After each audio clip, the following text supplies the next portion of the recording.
하나님의 말씀은 로마서 6장 3절에서 6절까지 말씀 보겠습니다.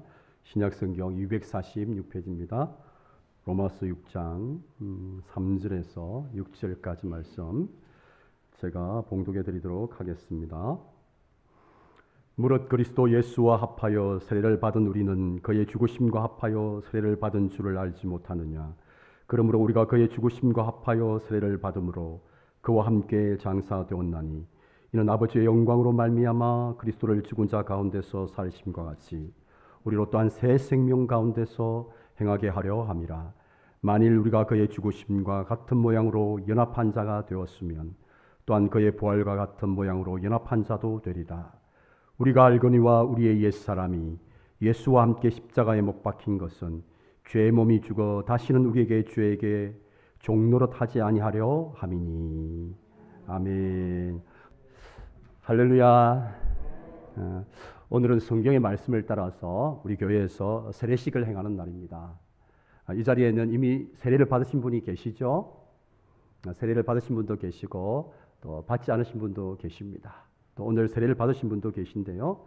우리가 세례식을 오늘 행하면서 세례에 담겨 있는 우리의 신앙 고백과 또 그 상징과 의미가 무엇인지를 우리가 한번 살펴보면서 그러한 우리의 신앙 고백과 또 그 의미 속에 담긴 그런 삶들을 살아갈 수 있는 저와 여러분 될 수 있기를 축복합니다.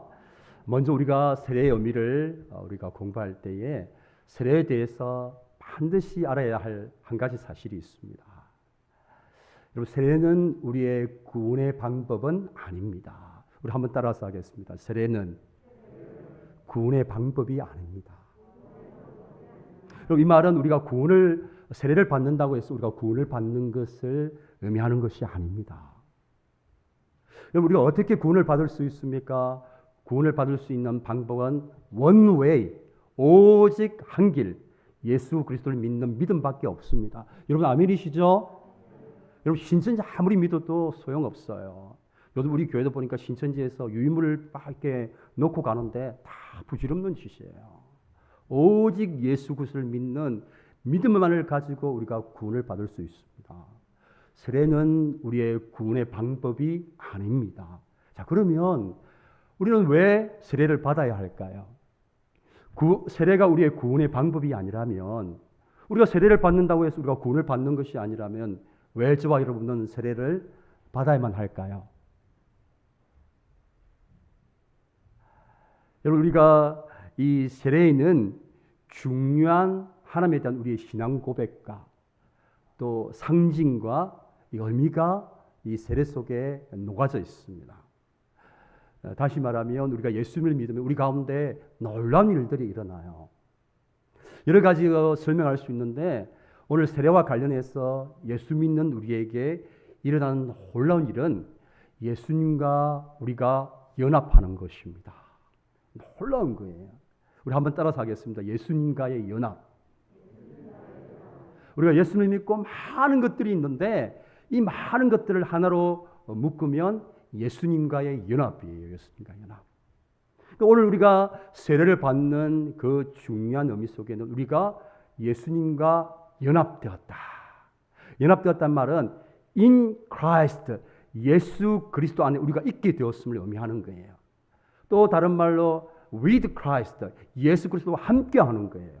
예수 그리스도가 우리가 한 몸이 되는 것입니다. 예수 그리스도를 우리가 동일시하는 거예요. 이것을 예수 그리스도와 연합한다라고 이렇게 설명을 합니다. 그러니까 세례를 통해서 우리가 확인하는 거예요. 그리고 고백하는 거예요.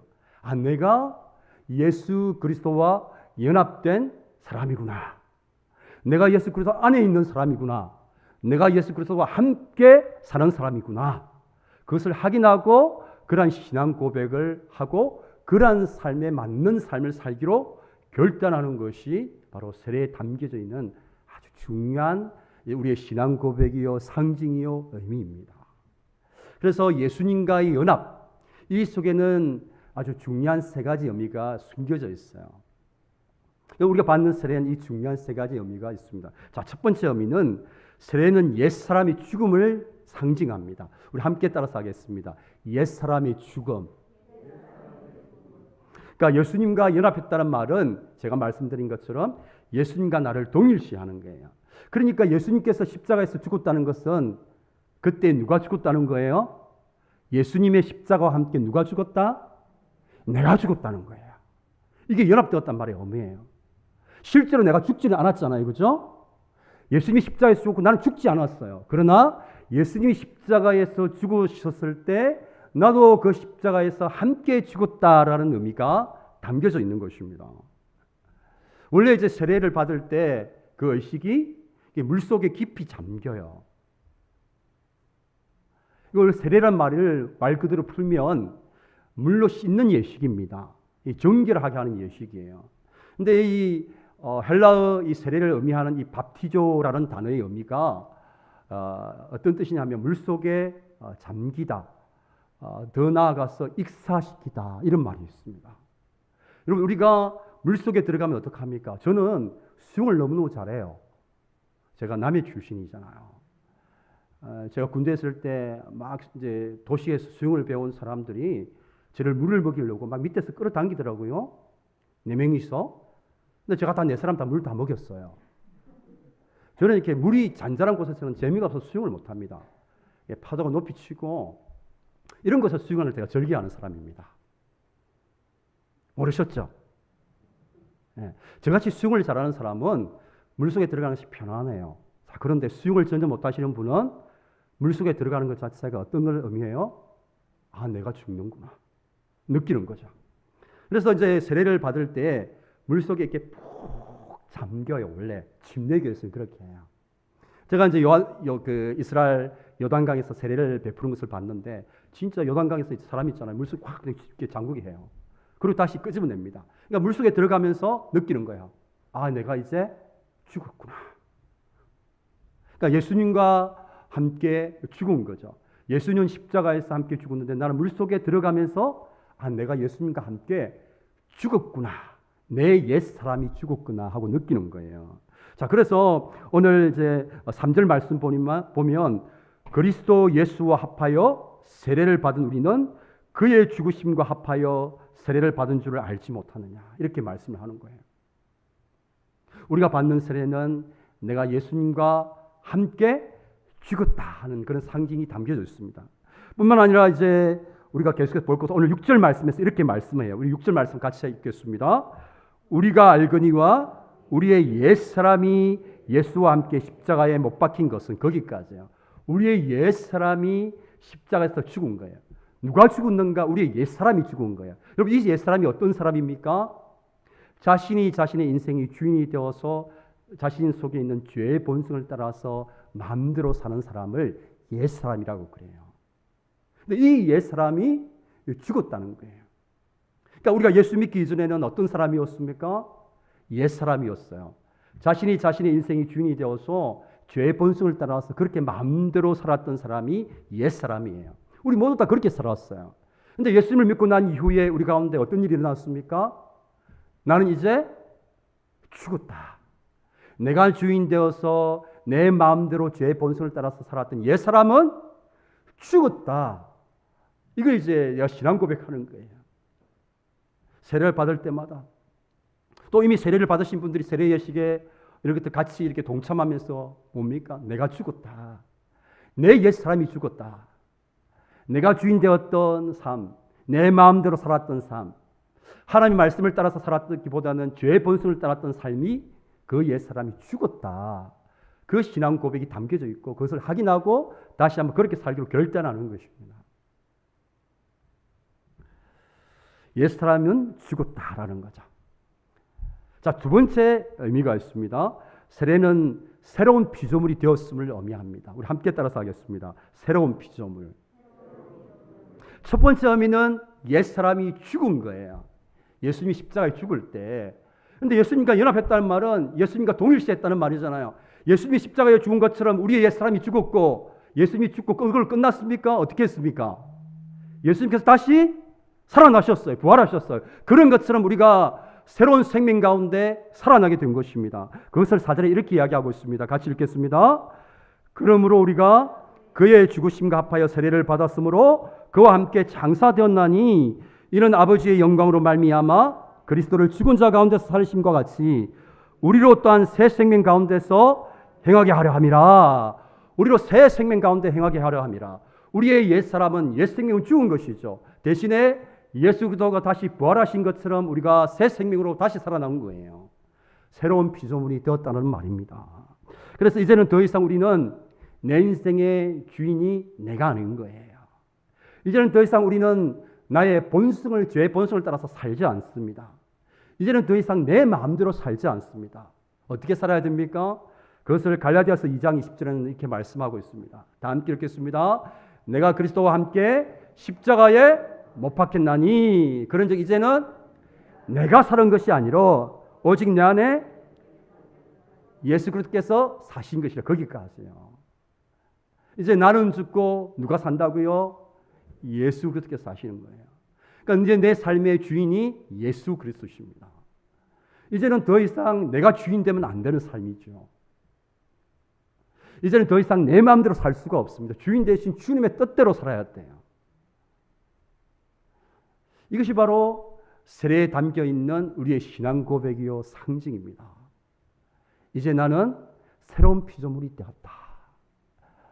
죄를 따라서 내가 주인 되어서 내 마음대로 살았던 옛사람은 죽고 이제 예수 그리스도와 함께 부활해서 예수의 생명으로, 새로운 생명으로 살아가는 새로운 피조물이 되었다.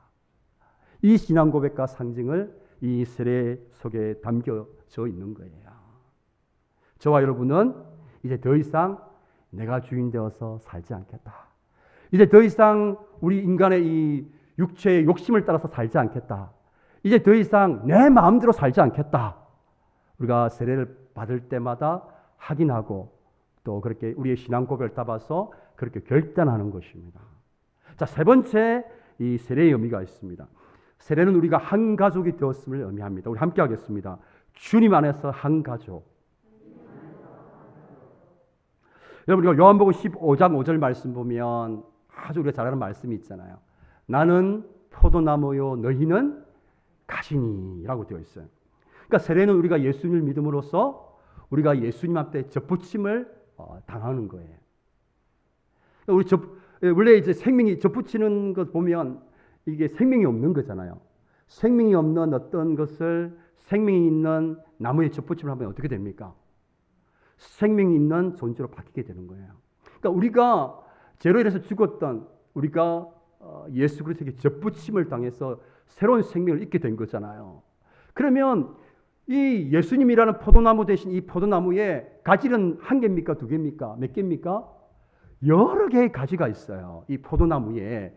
그런 것처럼 교회의 머리 대신 예수 그리스도를 중심으로 해서 저와 여러분이 한 명 한 명이 교회의 몸을 이루고 되는 지체가 되는 거죠. 예수님이란 포도나무에 저와 여러분이 나무 한 가지를 이루는 그런 이제 구성원이 된 거예요. 이 말이 던져주는 의미가 뭡니까? 우리가 주님 안에서 한 가족이 되었음을 의미하는 거예요. 그렇기 때문에 세례는 전통적으로 이 교회의 정식 멤버십이 되었음을 의미하는 거예요. 공식적으로 나는 평강교회 이 지역교회의 교인임을, 가족임을 선포하는 것입니다. 그래서 오늘 이제 세례를 받게 되면 우리 평강교회 교인 명부에 그 이름을 기록해서 정식적으로 우리 평강교회 가족이 된 것을 우리가 선포를 하는 거예요. 이제 어떤 의미가 있습니까? 우리가 한 가족이기 때문에 서로에 대해서 무한한 책임을 가집니다. 이제는 나 몰라 할 수 없는 거예요. 이제 내 자녀 아닌데, 내 자녀 키우기도 힘든데, 이렇게 하면 안 된다는 거예요. 어떻게 해요? 내 자녀가 된 거예요. 우리 한 가족이잖아요. 주님 안에서. In Christ, 예수 안에서 우리가 한 가족이 된 거잖아요. 그러니까 우리는 서로에 대해서 무한 책임을 가집니다. 서로 사랑해야 됩니다. 서로 돌봐줘야 됩니다. 서로 사랑과 선행을 격려해야 돼요. 서로를 살펴야 돼요. 서로를 불쌍히 여겨야 돼요. 서로에게 무거운 짐을 나누어줘야 됩니다. 이게 한 가족이 되었음을 의미하는 거예요. 여러분, 세례에는 이렇게 중요한 우리의 신앙의 고백이 담겨져 있습니다. 그리고 상징이 있어요. 그리고 이미 이 자리에는 세례를 받으신 분도 계시고 또 이제 세례를 받으신 분도 계신데 중요한 것은 우리가 세례를 우리가 받는 이 예식에 참여하면서 이 세례에 담겨져 있는 이 놀라운 우리의 신앙 고백대로 또 우리의 이 신앙 고백에 담겨 있는 이 세례의 의미대로 우리가 그 합당한 삶을 살아가야 될 줄 믿습니다. 한번 기도하겠습니다.